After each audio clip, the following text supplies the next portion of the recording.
Isang magandang araw sa lahat ng ating tagapakinig at tagapanood. Ako muli ang inyong lingkod, si Mr. John, na maghahatid sa inyo ng isa na namang kwentong magpapatayo ng inyong mga balahibo. Ang kwentong marinig ninyo ngayon ay isang karanasang ipinadala sa atin ng isang kababayan na itinatago na lang natin sa pangalang Chester. Isang tricycle driver na ang tanging hangad lang sa isang gabi ay makauwi ng maaga sa kanyang pamilya matapos ang maghapong pagkayod. Ngunit ang gabing inaasahan niyang magiging simple at payapa ay nauwi sa isang trahedya na habang buhay niyang hindi malilimutan. Halina't pakinggan natin ang kanyang nakakakilabot na karanasan sa alingaungaw ng lagim. Alas 10 na ng gabi. Medyo matumal na ang biyahe. Ang karaniwang ingay ng mga taong naglalakad at nag-uusap sa terminal ay napalitan ng katahimikan at ihip ng malamig ng hangin. Iniisip ko na lang ang mainit na kape at ang yakap ng asawa at anak ko pag-uwi. Isa na lang, makakauwi na rin, sabi ko sa sarili ko habang pinupunasan ang manibela ng aking pinakamamahal na tricycle. Ito ang bumubuhay sa amin. Ito ang 3-wheel na bakal na kasama ko sa hirap at ginhawa. Kaya naman alagang-alaga ko ito. Bagong change oil, bagong tune-up, ayos na ayos ang takbo. Nang akma kung paanda rin ang makina para umuwi, may isang babaeng biglang pumara sa di kalayuan. Nakatayo sa ilalim ng poste ng ilaw na andap-andap. Medyo nag-aalangan pa ako nung una. Ang suot niya kasi, isang puting bestida na parang luma na. Mahaba ang buhok niya na medyo nakatakip sa kanyang muka. Pero kailangan ko ng pera, pandagdag din sa pambili ng gatas ng anak ko. Kaya ipinarada ko ang tricycle sa tapat niya. Saan po tayo, ma'am? Tanong ko sa kanya. Hindi siya sumagot agad. Dahan-dahan niyang itinaas ang kanyang ulo. Hindi ko pa rin masyado maninig ang kanyang muka dahil sa dilim at buhok niya. Pero nakita ko ang kanyang labi na bungka. Sa may Barrio Santisismo, mahina niyang sabi. Napakulot ang loko. Ang Barrio Santisismo, malayo na yon. At ang daan pupunta doon ay masukal at wala ang gaanong mga bahay. Kilala rin ang lugar na yon sa mga kwentong kababalaghan. Pero malaking inaabot niyang bayad. Sige po ma'am, sakay na po kayo, sabi ko na lang.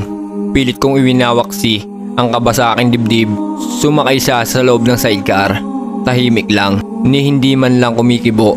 Sinubukan kong buksan ang usapan para hindi naman nakakabingi ang katahimikan. Taga dun po ba kayo ma'am? Gabi na po ah. Hindi po ba kayo natatakot mag-isa? Isang matagal na katahimikan mula bago siya sumagot. May pupuntahan lang, tipid niyang sabi. Ang boses niya parang lamig, parang nanggagaling sa malayo. Hindi na ako mimik pa. Nag-focus na lang ako sa pagmamaneho. Habang papalayo kami sa kabayanan, papalubog kami ng papalubog sa kadiliman. Ang tanging liwanag na lang ay mula sa headlight ng tricycle ko. Sa magkabilang gilid ng kalsada, mga naglalaki ang puno ng akasya na ang mga sanga ay parang mga kamay na gustong umabot sa amin. Bigla, nakaramdam ako ng kakaibang lamig. Sobrang lamig na para bang bumukas ang isang freezer sa likod ko. Tumingin ako sa side mirror. Doon, nakita ko siya. Nakatitig lang siya sa daan sa unahan. Pero nakakilabot sa akin sa salamin. Parang ang putla-putla niya. Parang walang siyang kulay. Inisip ko na baka guni-guni ko lang dahil sa pagod. Ilang kilometro pa ang tinatakbo namin nang biglang umubo ang makina ng tricycle ko. Parang sinasakal. Nagulat ako. Hindi naman kakaganito ang tricycle ko. Alagang-alaga ko ito. Pinipilit kong bombahin ng silinyador pero wala. Unti-unting humihina ang takbo namin hanggang sa tuluyan na itong namatay. Kasabay na paghinto ng makina, namatay din ang headlight. Nagmura ako sa isip ko. Naku, pasensya na po ma'am. Mukhang nagka-aberya. Bababa lang po ako saglit para tignan, sabi ko sa kanya. Bumaba ako at binuksan ang takip ng makina. Nagtaka ako dahil wala naman problema. Kumpleto ang langis, maayos ang mga kable. Kinapa ko makina at doon ako ng lamig sa takot. Sobrang lamig ng makina. Para itong nilagay sa yelo.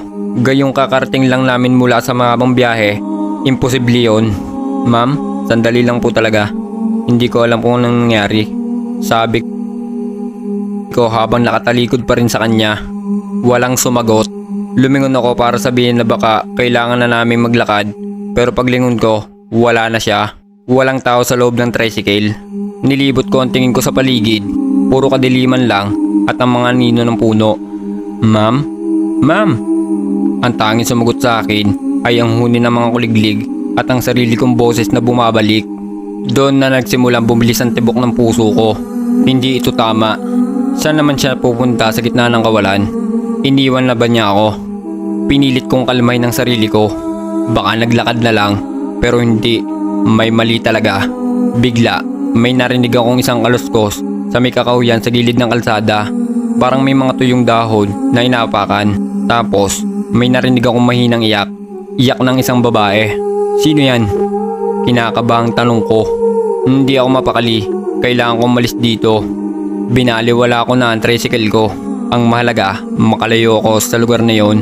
Akma na sana akong tatakbo pabalik sa dinaanan namin nang biglang umalingaw ang malakas na tunog ng makina ng tricycle ko. Nagulat ako. Automatiko itong umaandar mag-isa. Kasabay noon, biglang bumukas ang headlight nito at ang liwanag ay direktang tumama sa mga mata ko na para bang sinisilaw ako.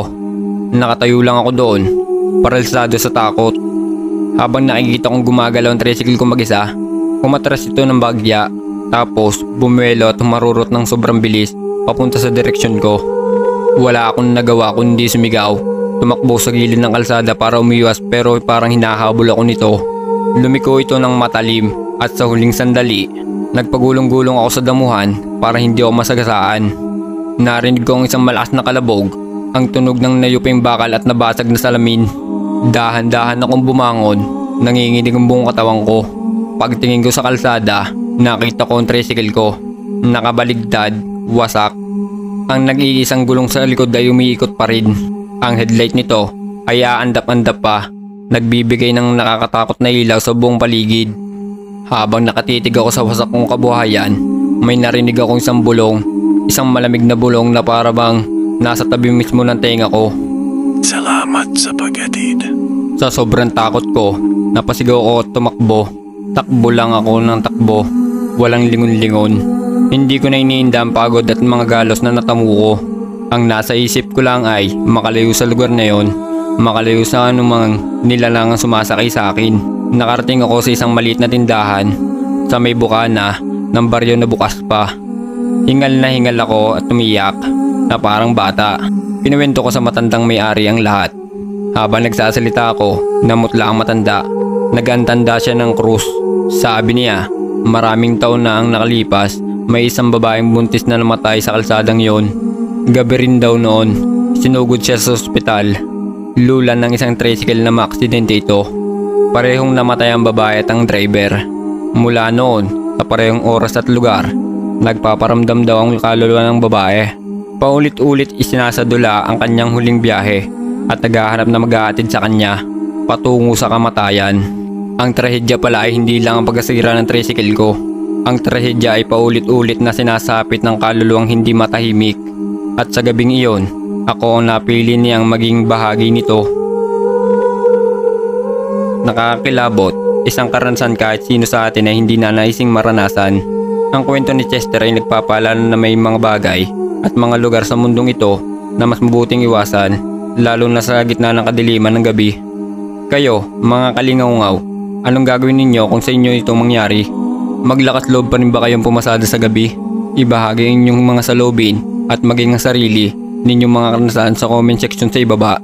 At kung nagustuhan nyo ang kwento ngayong gabi, huwag kalimutan mag-subscribe sa aking channel. I-like ang video na ito at pindutin na rin ang notification bell para lagi kayong updated sa mga susunod nating kwentong katatakutan. Muli, ako si Mr. John. Hanggang susunod na alingaungon ng lagim, matulog ng mahimbing kung makakatulog pa kayo. At maraming salamat sa inyong pakikinig.